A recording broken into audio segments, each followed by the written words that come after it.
Good afternoon. I hope you're enjoying your lunch. I would like to invite up our lunchtime sponsor, Atran, Michael Klitschko. He has 3 very interesting gifts to give away. Michael?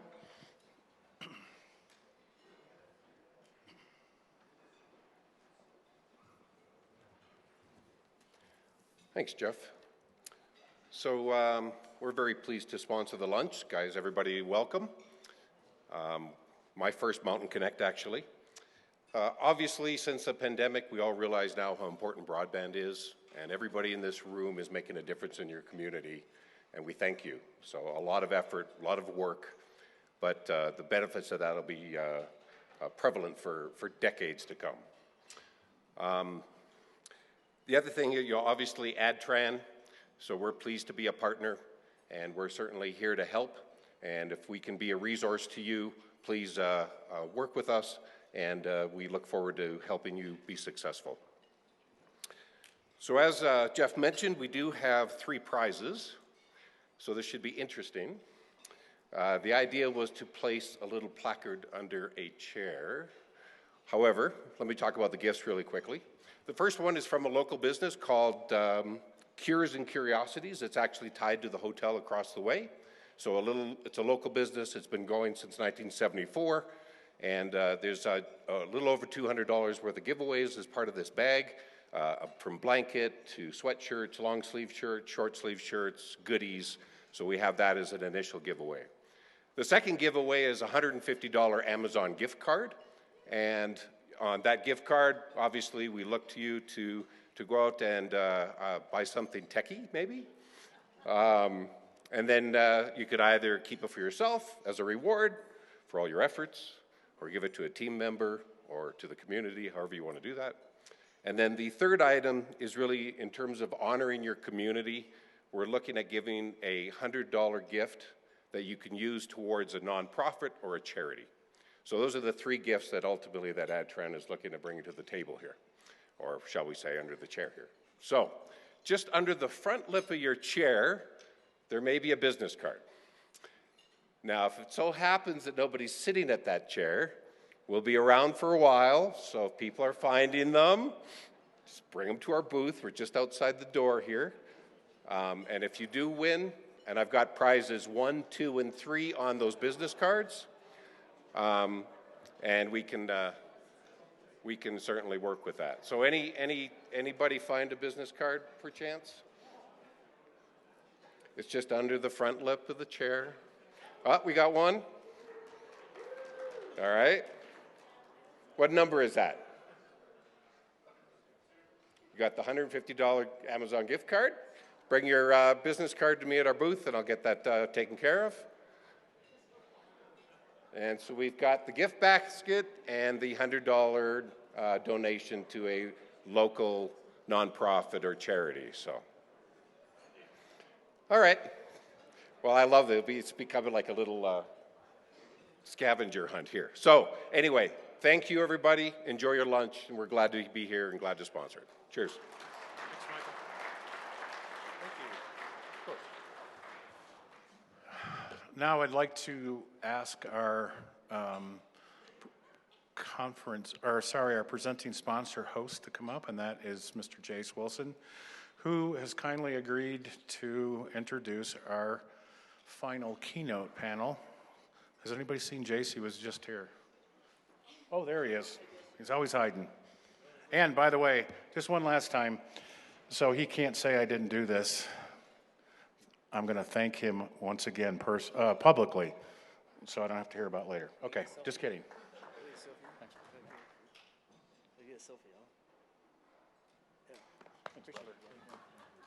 Hey, y'all.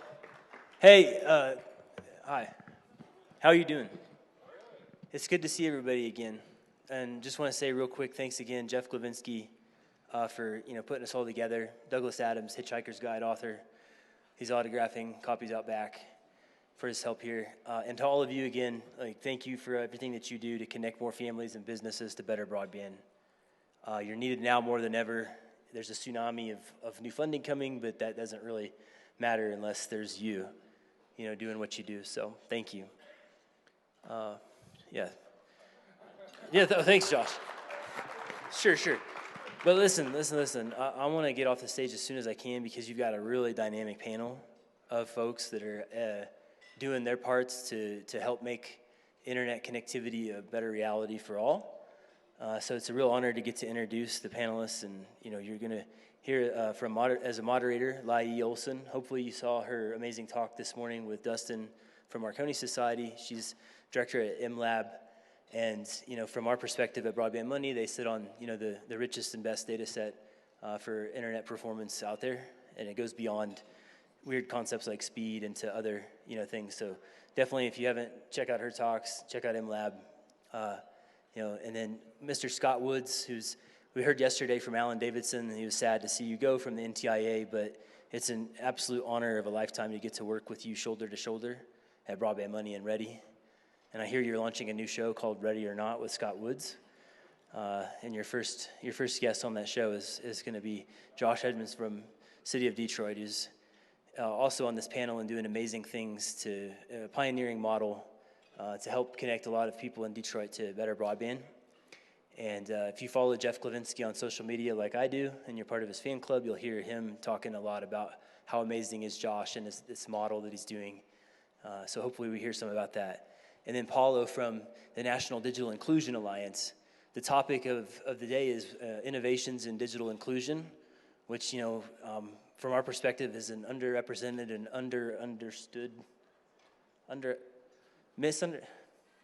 what's it when you don't understand something? Like you need to increase awareness. Anyway, the National Digital Inclusion Alliance is an extremely important group, and they're working to help people better understand what it means to include, okay? And for a topic to be innovations in digital inclusion, it would not be complete without Paulo from NDIA. So thank you all to our panelists and for everybody again for making time. So you all have a wonderful rest of your conference and safe travels back to your places. Thank you.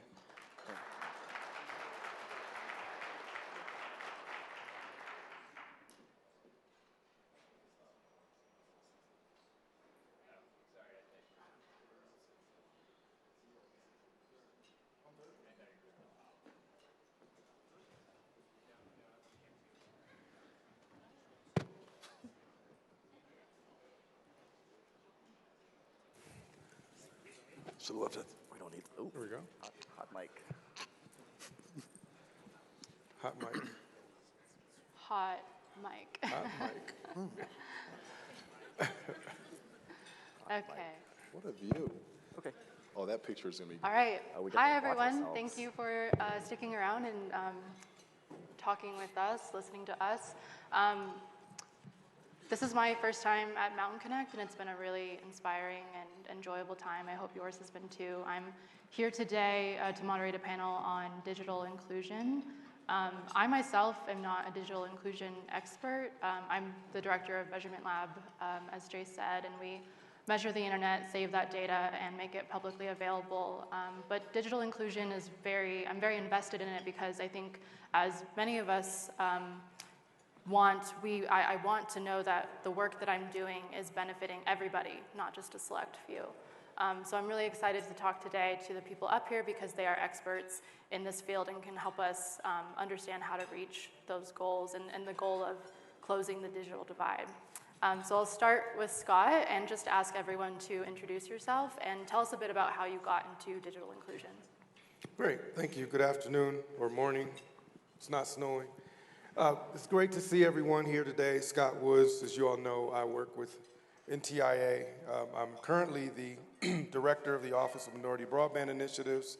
But ironically, I've been at NTIA primarily in infrastructure.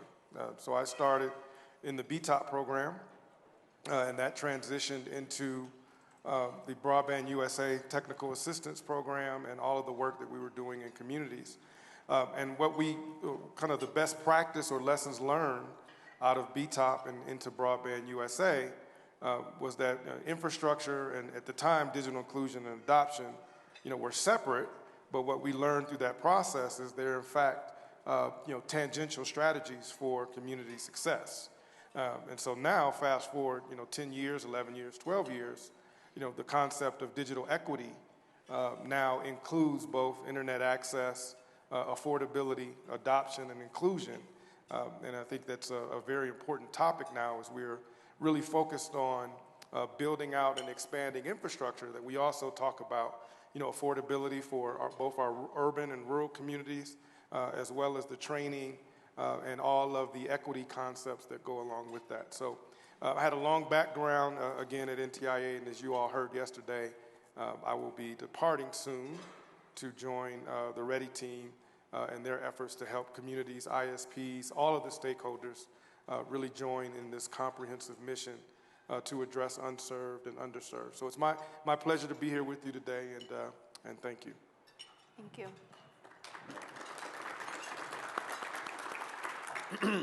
Well, yeah, it is afternoon, right? Okay, yeah, I know you said good afternoon too.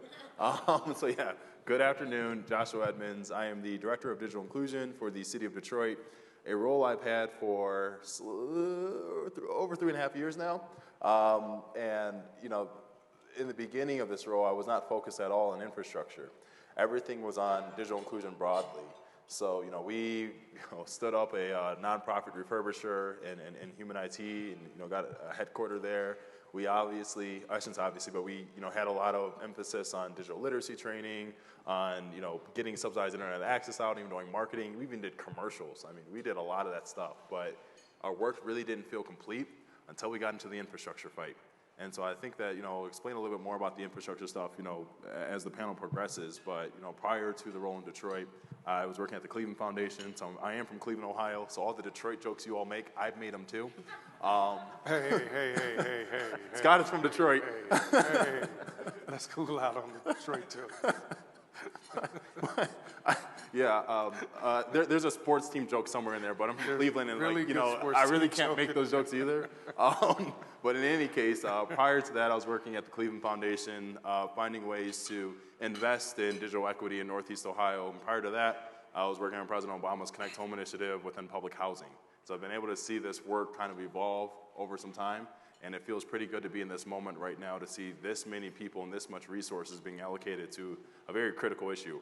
I will say this in my closing and passing to Paula, that it is not enough money, and I'm going to keep stressing that it is not enough money. So all the talks and everyone who has got up here and said this is a once-in-a-lifetime funding opportunity, yeah, it's important and it's at that scale, but this is absolutely not once in a lifetime. And if it is once in a lifetime, then we're not going to bridge the digital divide with this funding. Completely agree with Josh. Good afternoon, good morning, everyone. My name is Paula Balboa, Senior Program and Data Manager with the National Digital Inclusion Alliance. Just want to echo what Josh was saying, that it is not enough money, even though it was shocking for us to hear that that is $65 billion with a B after. We're used to seeing much smaller amounts in the digital inclusion world, but I came into the digital inclusion world through public libraries. I was working for the Cleveland Public Library as a digital literacy instructor. I'm talking teaching folks how to click with a mouse, right? And I was always just thinking about my experience talking with my mom, helping her log into her email, and thinking, I'm doing the same thing for dozens and dozens of people. How do I expand my work? How do I see what the bigger network of our work looks like? And that introduced me to the National Digital Inclusion Alliance. We connect with folks like me on the ground. We connect with folks who work for municipalities, for-profit, nonprofit entities to build up digital equity and digital inclusion practices, to collect trends, and to figure out what we can do best to help people who were like me when I was working for the Cleveland Public Library. I came to the National Digital Inclusion Alliance previously working for the New York Public Library in their version of that same department.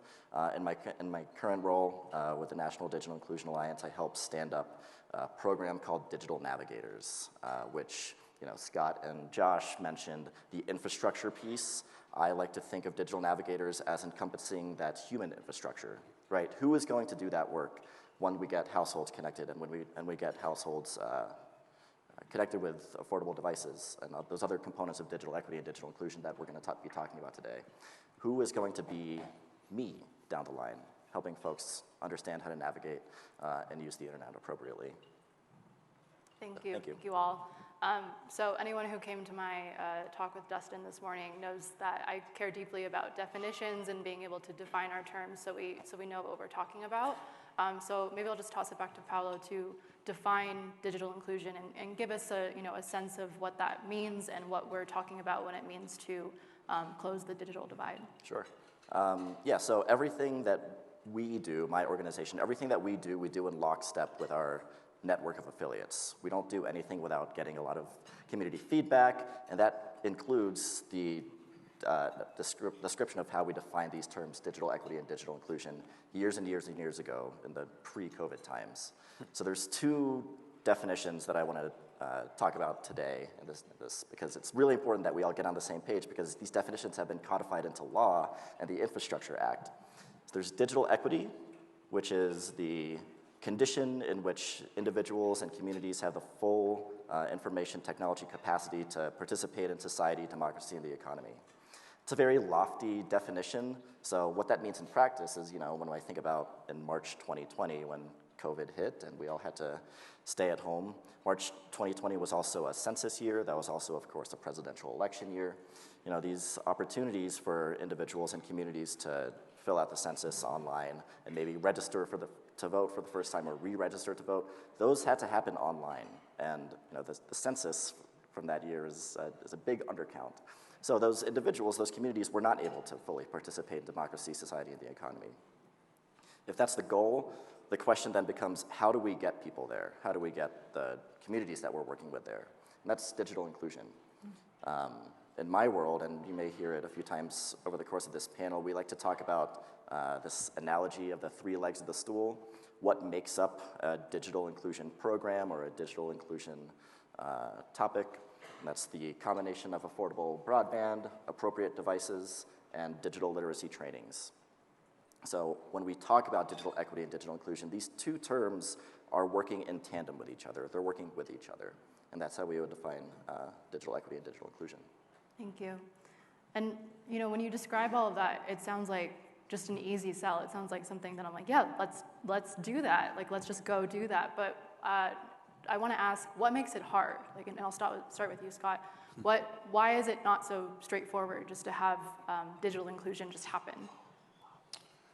I mean, that's a really difficult question to answer, right?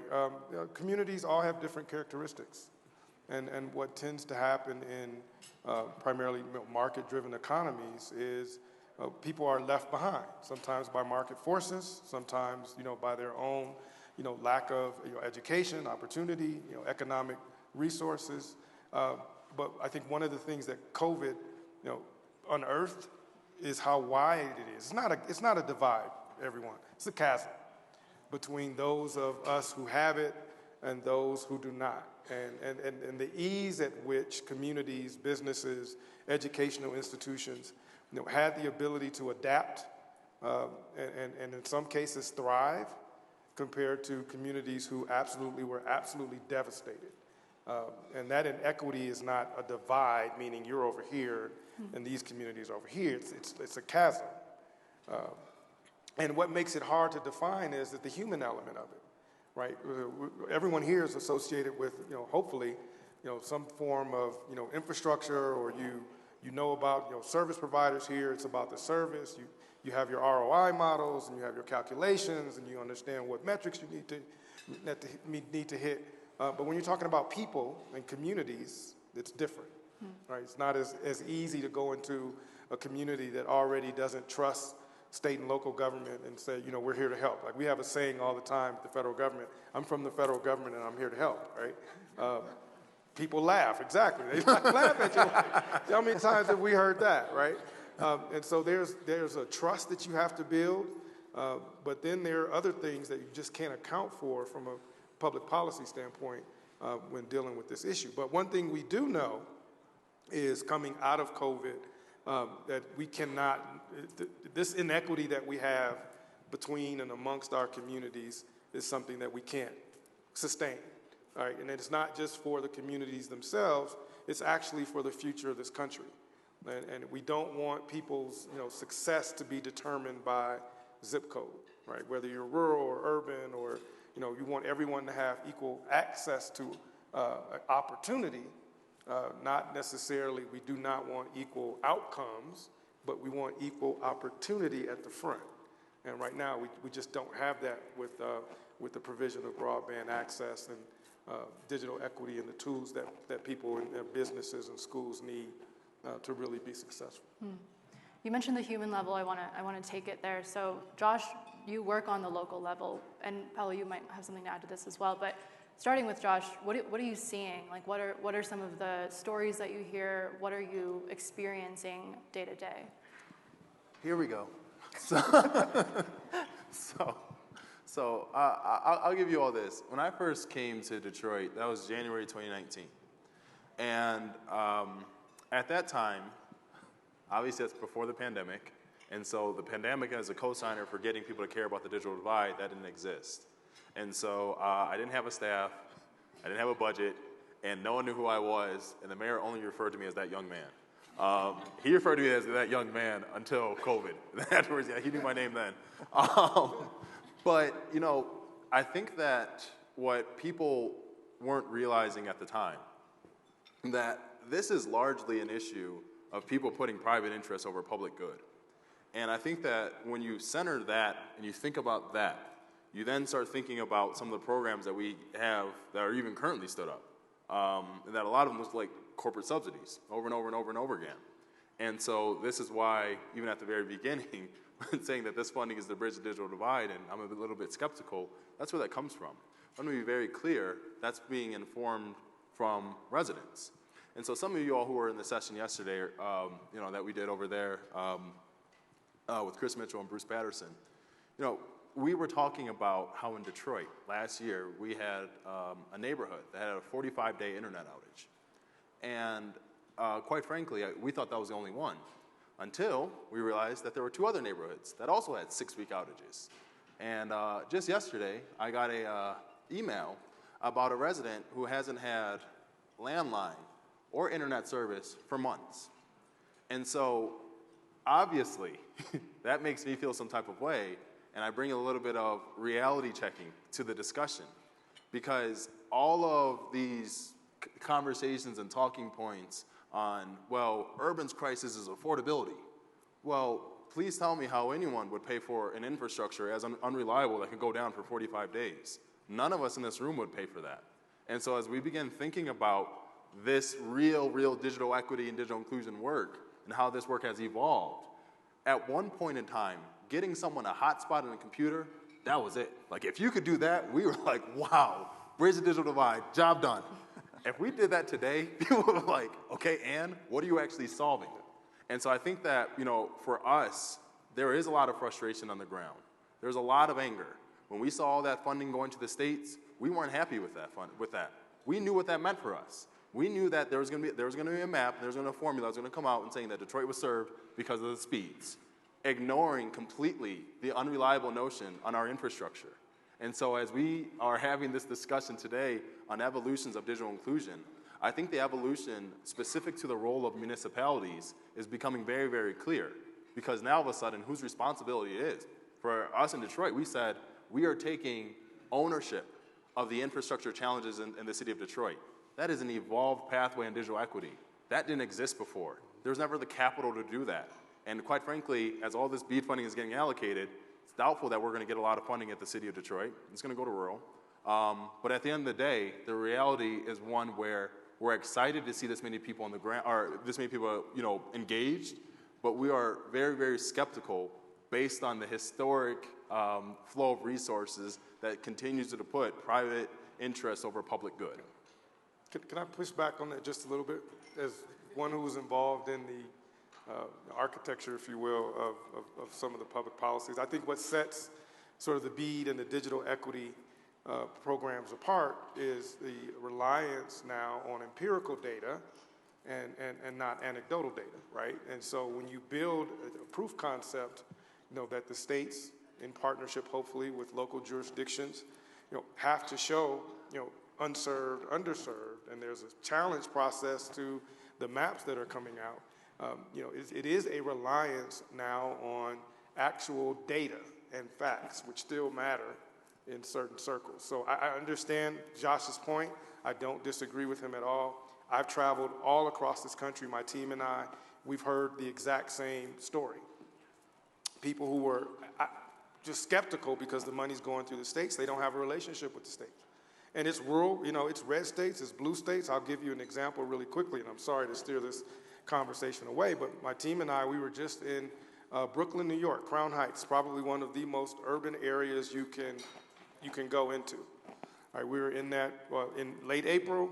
In early May, we were in the most rural part of Alabama, right, the Black Belt. We heard the same themes. From individuals in Crown Heights, Brooklyn, to 17 of the poorest counties in the nation, we heard the same things. We don't trust the money going through the states. Historically, the funding does not come to us. Transportation, housing, you name it, roads, streets, bridges, right? But when you factor in that now there is an empirical data, right, element to what you have to show to qualify for this funding, it can be and should be an equalizer. So I understand Josh's point, but again, data, facts, right, tests, that's why I'm so glad to have M-Labs, and we have a partnership with M-Labs. Data actually matters. And so I hope we can use that platform moving forward to, again, ensure that both in rural areas and urban areas, that there are unserved and underserved areas that are priorities in this legislation, priorities in these programs, and will ultimately, that funding will go to address those issues. Paula, do you have anything to add? Yeah, so I just wanted to add that, what I'm hearing from my fellow panelists, like the common topic that I'm hearing is barriers to adoption. Like why aren't, so in NDIA, just a shameless plug for what we do. Last year we had a conference, and one of our panels, one of our most widely attended, albeit Zoom panels, was called, Why Do People Say No to Free Internet? And I think Scott said in his first remarks, there's a trust issue here, right? Like when people hear that something is free, especially people, everyone in this room, but especially people who have been burned by programs, both from the government and both from private companies, when they see the word free or discount, they immediately think that it is of some kind of lesser value, right? I do the same thing, and I'm supposed to be the champion for this stuff, right? So when we talk about something like the Affordable Connectivity Program, the question becomes, okay, this is a real $30 a month discount off of your existing internet bill. Who is going to be the person to communicate to the communities who have been burned previously to say, yes, this is real. I'm going to help you sign up for this. I'm going to help you sign up for this form. It's only 4 pages long. You will have to submit some documentation, right? And that's where we can lose people, right? So again, that human infrastructure piece is, I think, critical to being able to at least help address closing the digital divide. I think as there will always be new technologies emerging, there will always be people who don't understand it and people who need to learn how it works. But keeping up to date with it and having a plug in with communities like what the work that Josh is doing in Detroit and understanding what the needs are, that's how we can best address the digital divide. So I will add on this free notion, because I agree, and that's what we saw a lot in Detroit specifically. But there is one thing that I raise. When Amazon had the Fire Stick, there was a little craze, and maybe you all didn't notice it, but especially in urban communities, you go to barbershops, you have people coming in with Fire Sticks, and they were saying, you can get any movie you want. You can get any TV show you want. And people were taking these things. You had pastors even doing this. People were really pushing this stuff. And that was something where we didn't really need all that infrastructure, but yet people were taking advantage of that. And so I think that the other piece of this equation is an equation of value, that a lot of these free offers or discounted offers aren't that valuable at the same time. And that you have a lot of people here who don't even want to enroll in them because, one, they got to keep proving that they're poor to even access this stuff. And then in addition to them doing that, by the time they sign up for it, they're like, I don't even want this thing. Yeah. We've had families, especially in where there's multi-generational households, it's not even enough bandwidth. And so I think that a lot of times when we're engaging the people, they're like, we don't even care. Leave us alone. And until you're willing to give us something that we can actually be proud of and that we don't have to keep, again, proving that we're poor to access, you guys can just keep that thing over there. I think that's just been the prevailing attitude that we have on the ground. Yeah, and I will agree with that. Just to finish that thought, I think that we have had a sort of like a patriarchal approach to saying like, you are this community that is historically underserved, right? Black or brown, lower income, and it's on us to change our mindset and not address these communities as sort of lacking in access to resources, but instead lifting up the existing assets that already exist in those communities. For instance, public libraries, community anchor institutions. Like, let's not keep saying that that you have a lack of something, but rather what already exists here. And I think just changing that mindset is a big step.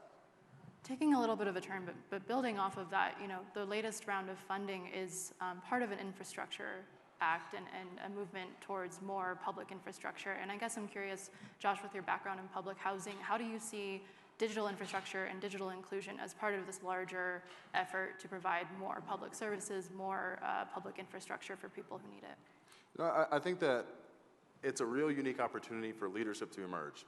And I might have expressed this yesterday or, in between the lines, but I think I'll explicitly state it here, that a lot of the times when you have cities who aren't really doing anything proactive on the infrastructure front, there's a lot of risk associated with that. Again, that's a leadership challenge. That if your leadership is actually looking at this to say, we can do something on this front, then you absolutely will do something on this front. And if they're looking at that, they can't do anything, well, then they won't do anything. And, what we're doing right now in the city of Detroit, we are declaring, an open access model, specifically where we, the city, would own the fiber. So it's fiber optic open access, where we would own the fiber, but essentially we would not operate it. Can't do that under Michigan law. Not saying that we would do it anyway, but we now see that as our responsibility. And obviously we're citing some of those larger internet outages to be kind of the fuel, to be responsive to community needs. And I think that with all this money, I will give that, this larger investment a lot of credit to the people who were able to push that through, because now you are incentivizing essentially leadership to pick a side. Either you're going to act or you're not. And I think that when they act, they're going to be thinking about possible ways that they can serve their community beyond just the folks at the table. Because if the folks at the table could have did it, they would have did it already. And so I think that this is really going to be a really unique opportunity for other communities to think about taking ownership of some of these infrastructure challenges and actually challenging their leadership. And so again, in Detroit, we're doing that, and we are working with some other communities who are not publicly stating that they're doing that. However, they are consulting us privately on exactly how to do something very similar. So you are going to see much more of this public ownership, at the very least discourse, but in more bold cases, pilot projects that are going to be more attractive for BEAD investments in the future. Scott, how about you? How do you see internet infrastructure tying into the larger discourse around public infrastructure? I think if you look at the BEAD and digital equity, particularly with the BEAD, the digital equity is built in the framework of the BEAD program with a separate, almost $3 billion for digital equity and training. So I think from a public policy standpoint, that integration's already there. I think I agree with Josh. Now it's upon leadership, and what I like about this collaborative approach, that we're championing, is that it is going to take leadership both from the service providers and state and local government leaders to come together and figure out how to make this work. Right? I think the beauty about this, amount of money that's in there, and I keep challenging people all the time. It's not just the $65 billion that's allocated in the programs, but you look at the matching money that's available, right? 25% in some cases. We can argue over the relevant, merits of that. But if you look at the private equity market that also will be investing in broadband, now you're talking about well over $100 billion to address this issue. And so it's definitely important that all of our leaders come together, not just service providers, not just state and local government leaders, but also community leaders and community organizations. If we all come together, come to the table, have real transparent conversations, articulate real goals, we can make a significant impact and difference in the issues that we're facing. And digital inclusion, access, equity, affordability. This has to be a component of that. It's not just building, the infrastructure. It's absolutely, what comes after that. How do we empower, vulnerable, communities and people? And I'll champion too, just what Paula said on the end, And I've said this controversially at times, it's humanizing the issue, right? DC, we always talk about billions of dollars and unserved, underserved communities and rural versus urban, and they're the same. Essentially, we're talking about people and families and communities. And these people, no matter where they are, they're not these people, they're our people. And they care about their communities, and they have institutions that thrive. And they have children they want to see grow up and have better opportunities than they had. And I think we need to flip that discourse somewhat, actually a lot, and stop looking at it as a them and they over there, but it's we or ours, because we're in this collectively together, whether we want to be or not. It's about where we want to be in the future as America as a country, our global competitiveness, right? The impact on health and life and liberty. All of those things are impacted on how we deal with this moment.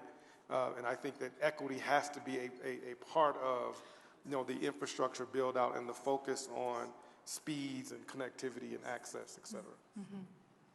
I think the need for collaboration has been an underlying theme in basically every panel I've gone to, and I think it's because it's important. It makes sense. We can't, any one of us, do this on our own. Specifically yesterday, Sarah Blue, I believe, from NTIA, spoke about the need for public-private partnerships specifically. And so I'm wondering, Paula, if you have any examples of public-private partnerships that can be used as examples and use cases that we can carry forward that can be reproduced in other areas? Sure, yeah. For better or worse, the digital inclusion world is used to working with not a lot and making a lot happen. So, the public-private partnership model is something that digital inclusion practitioners like myself and our community across the country are used to doing. I will just say that we were thrilled to see in the NOFO that came out a week and a half ago, I think at this point, that the line item for a state's digital equity plan must include a community planning process. So that is figuring out who is doing digital inclusion, digital equity work in your communities. What we've seen in the past 2 years, since COVID, now that everyone has realized that reliable home broadband is basically necessary to exist in society today, we've been welcoming a lot of different types of organizations into our fold, organizations that previously wouldn't have defined themselves as doing digital inclusion work. Public libraries, of course. I'm gonna wave the flag for public libraries because that's my background, but we were welcoming in other types of organizations that were doing economic development, workforce development, migrant and refugee resettlement. Basically any type of organization that had to, in COVID, connect with their community members, with their clients, in order to continue their mission, in order to continue their work, they realized, oh my gosh, I have a word to describe what I'm doing. It's called digital inclusion. So getting them connected with each other, right, through our network, whether they were coming at it as a small nonprofit or they wanted to work with their state workforce development board, these are collaborative opportunities for people to not do the work themselves. Digital equity is a large lift, and I think that a lot of people are realizing that now that we're welcoming people into this fold. It's not just the physical infrastructure piece. It's these other elements. So the idea of building a coalition, the idea of building a digital inclusion ecosystem, right? These are new phrases that we are adding to our small but mighty glossary of definitions to describe our work. A couple times we've talked about, too, the difference between rural and urban areas, and I'm wondering if we can dig into should digital inclusion be considered or approached differently based on the kind of area, so rural, urban, suburbs, exurbs? Are they different, or are they the same, or help us understand if we should be thinking about it differently based on what kind of area, what the community is that we're trying to help? And maybe start with Josh. So I wouldn't stick too much with the differences. Yeah, they're there, but I think at the end of the day, what you want, and this is at every level, you want a responsive government and a responsive ecosystem. So if there are needs that are perpetually being unaddressed, then you need to be able to address them. And so that's why one of the very first things that we did in Detroit was like, look, first question I asked people, where you can get a computer in Detroit? And people are like, well, you got Micro Center, you got Best Buy, you got Walmart. Yeah, they're all in the suburbs. Where do you actually get one in Detroit? And it's like, oh, well, you can't. And so to be a responsive ecosystem, the very first thing we did, partner with the refurbisher, get a headquarter, get them, get another headquarter, get them up and working, great. Same thing could be said for rural.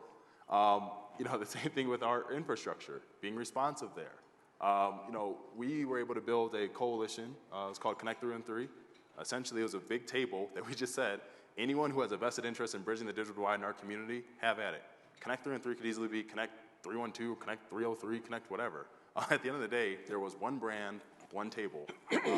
And to be able to have those people sitting at that table, we're now just acting in response. So what are the needs? Then how do we then create this smoke signal to attract the net new resources to then address those needs in perpetuity? And so I think that you're not really going to hear me drive too much of a wedge between urban and rural digital inclusion planning. I think it's and activities. I think, again, it's more so top line, building a responsive ecosystem and making sure the right people know about that, and then being able to address those needs in perpetuity. Yeah, I'd like to address that. Yeah, please do. Because I've said some things in the past that I wouldn't say would get me in trouble, but I have a segment when I talk, I just keep it real, right? There's no difference. Let's be honest, there's no difference. These terms have been used to divide us, and they mean certain things when they're used in certain contexts.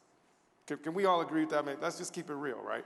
The themes that, as Josh said, in rural communities are the same in urban deserts, right? The lack of access, right? Connectivity sucks. It's not affordable, right? It's not responsive to the needs that we have in the community. And you saw that in the panel that Lori Sherwood-Adams did yesterday about the responsiveness to a Colorado town in wildfires, right? That's no different than an emergency situation in an urban area. But these terms have been used, particularly in Washington, to divide us, because urban means something to some people, rural means something to someone else. But as someone who has traveled across this country by myself and with the team, I hear the exact same thing, whether I am in an all-white rural town in Idaho or an all-black rural town in Alabama or a diverse city in New York, I hear the exact same thing. So let's get rid of this, there's a difference between rural and urban. It's really about, as Josh said, being responsive to the needs of the citizens in your jurisdiction. And if we look at it from a holistic standpoint and get away from, well, in rural it's access, in urban it's affordability, it's really not. And again, that's where I keep going back to reliance on empirical data, right? Instead of conjecture, we have data that actually proves that it's no different, right? And so our public policy, our funding decisions, our collaboration decisions, our partnerships should all flow from, that same model.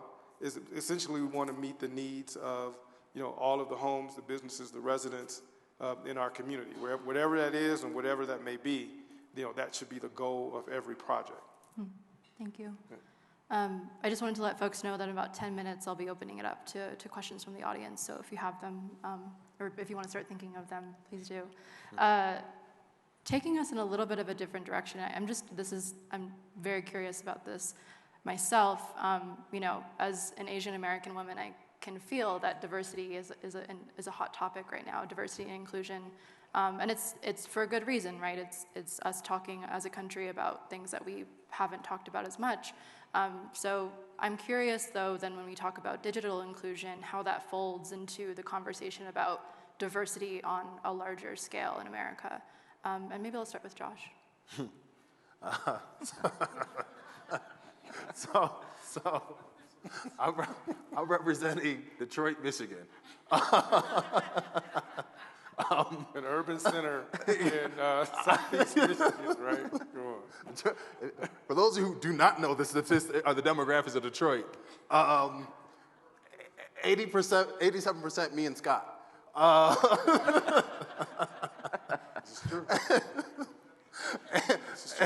And so when you're looking at this and you're hearing the talking points of us being responsive, I'll be honest. I benefit in Detroit even from my name, Joshua. Detroit is very religious. There are churches on most corners of that city. And the minute I start doing any type of community work, like, oh, Joshua, that's a powerful name. I'm like, yep, I fought the battle of Jericho, all those things. I hear it all the time. But this is the cultural interplay in the work that cannot be ignored. And quite frankly, there's a saying that we say within Connect Through and 3, we progress at the speed of trust.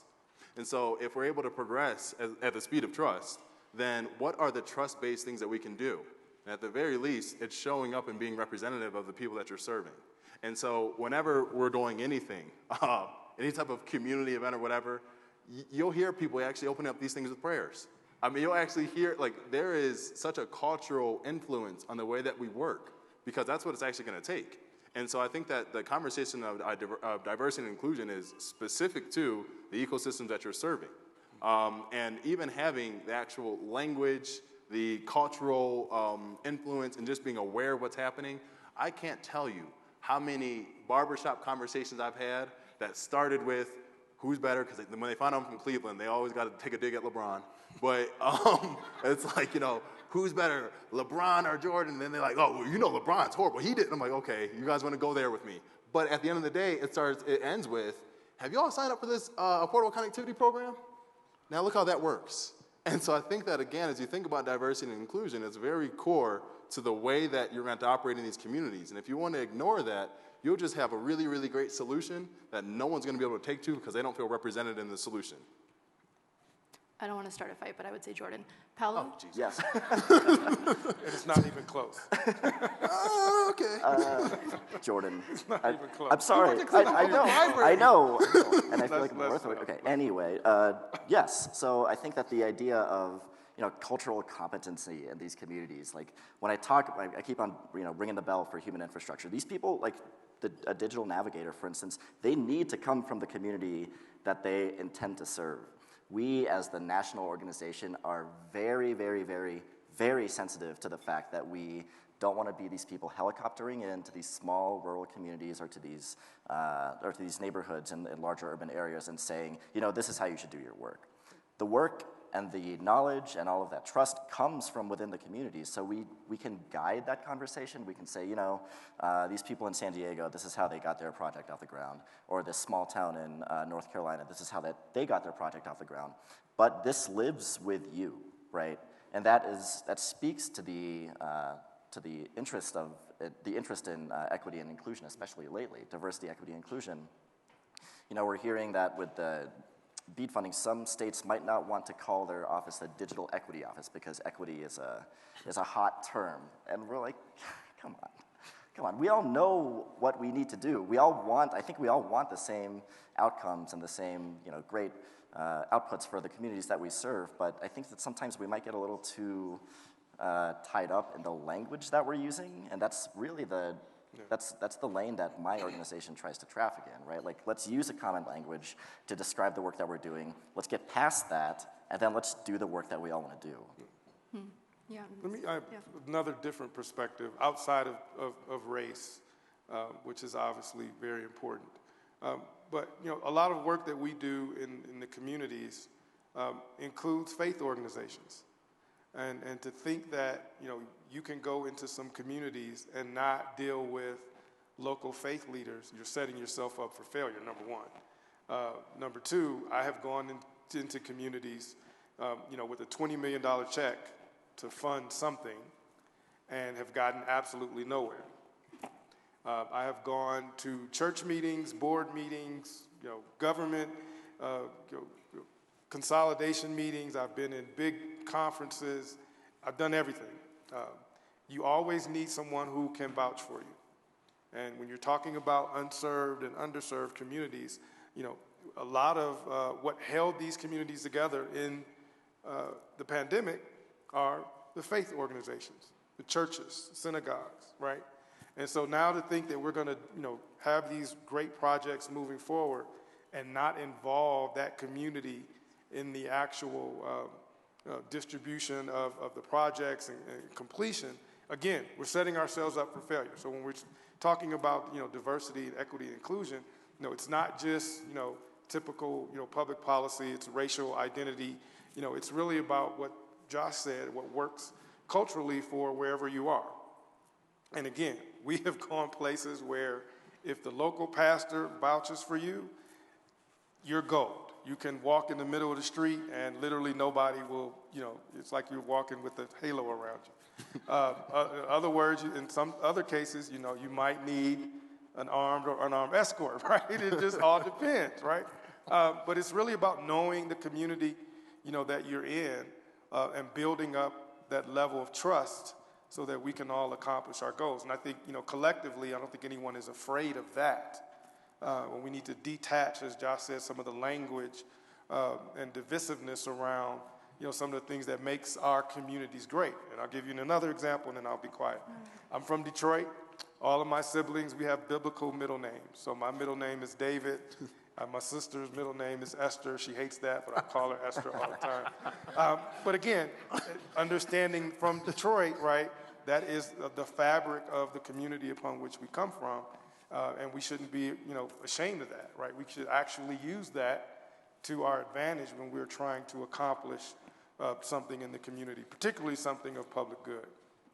Thank you for all those answers. I think sometimes it's more difficult to understand how to talk about these things, and so this was helpful. Another little bit of a left turn, but again, just very curious your thoughts. I think everyone at this conference is sympathetic to the idea that to participate in democracy, the economy, society, internet access is important. It's necessary.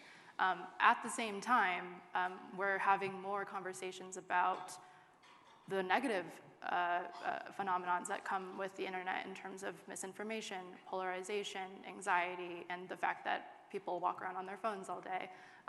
So how do we, and there's no right answers here, but how do you all square that reality with the work that we do and the knowledge of how important that work is? How do we square digital inclusion with the fact that the internet does come with some considerations as well? Paolo? Sure, yeah. I just think back to my work first at the Cleveland Library and then at the New York Library. This is digital literacy, right? This is that sort of elusive, harder to define third leg of the stool, when we're talking about devices and affordable internet. Who's there to teach someone how to navigate the internet? I always like to use examples from my own life, like my parents in the lead up to the 2016 election. Fake news was a big thing that they were talking about, and they were sending me article after article after article saying, like, is this true? Is this true? or I would have a call with my mom on Sunday, after church, and she would just say, like, okay, so I heard about this, wild fact about the upcoming election, and I would say, Mom, who did you hear that from? And her response more often than not was someone on Facebook. And I was like, Mom, come on, like, do your research. You have the entire internet to, validate what you're doing. And, my background is in libraries, so that's what I do, information science, right? How to be good at Googling. The internet is big, it's vast, it's complicated. There's a lot of stuff you got to sift through to get to the real thing. But a lot of populations that we serve, a lot of populations that are our neighbors, our friends, or our family are also the same people who are reading these same wild articles, these wild conspiracy theories,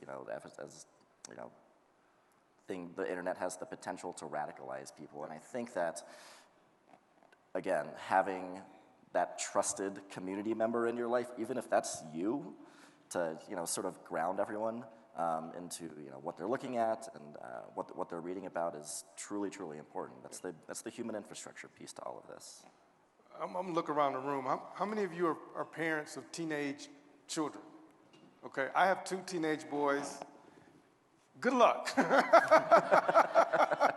Right? There is something in my household and in our community, and we talked about this at dinner. We had a great conversation about this at dinner last night. The internet is a fabulous thing, but like anything else, like driving, you have to have a mechanism to teach good habits, right? And that's where obviously parenting comes into play.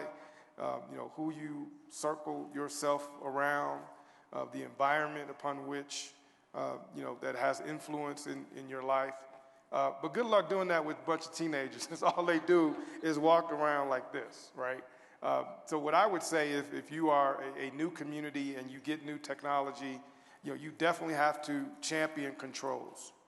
It's going to be hard to do because once the cat's out the proverbial bag, you can forget it. My kids and all their friends, and that's all. I mean, I've seen kids literally almost get hit by cars. Just walking and they can't put the phone down. So that education piece is so important, right? That's why we talk about the digital equity access to training piece, because it can unearth some very addictive behaviors in our psychology if it's unchecked. And in some communities, you get a phone and you're expected to figure everything else out. And so that unfettered check is dangerous. And in some communities, again, you can find whatever you want on the internet.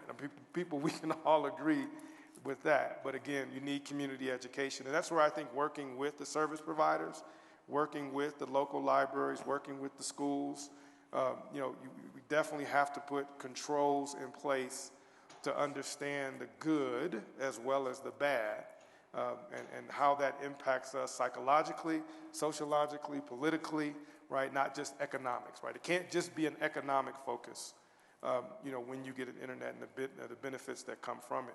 We also have to talk about and be open and candid about the pitfalls and the dangers.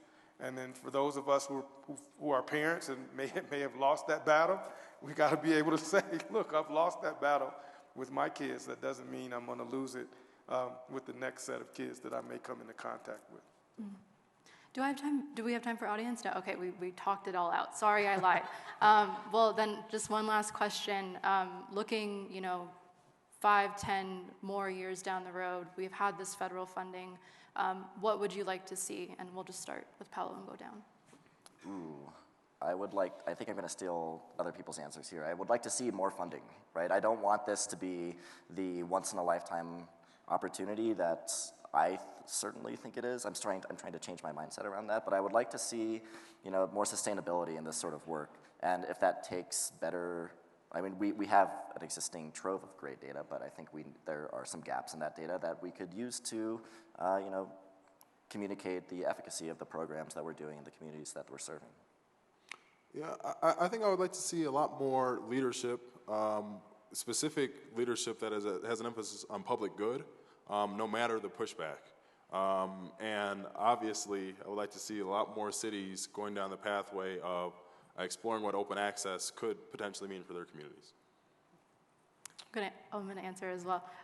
Better data, more access to that data. Yeah. I'll end it by, just increased partnerships.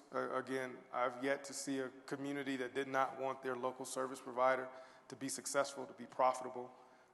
They just don't want to be taken advantage of, skipped or ignored. So hopefully, in the next 5 years, we would see a significant impact with expansion of broadband infrastructure and access and opportunities that are affordable for everyone, and a significant impact in addressing the digital divide or chasm that exists in this country. Thank you, everyone. I apologize I didn't get to your questions, but I'm sure our panelists will be happy to answer them after. Thank you so much, and thank you for having us.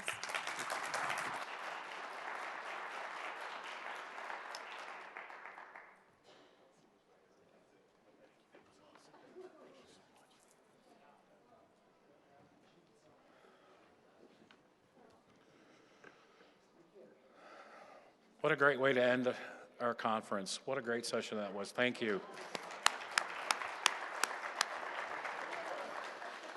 So, putting on this event for me is often like Christmas. There's a lot of excitement and build up, and then before you know it, it's over. So thank you for coming. Thank you for contributing. And thank you for collaborating. This conference has had a lot of great vibe and excitement to it. Having said that, let's see where we're at with BEAD next May when we reconvene. Be well, travel home safe, and thank you for being here.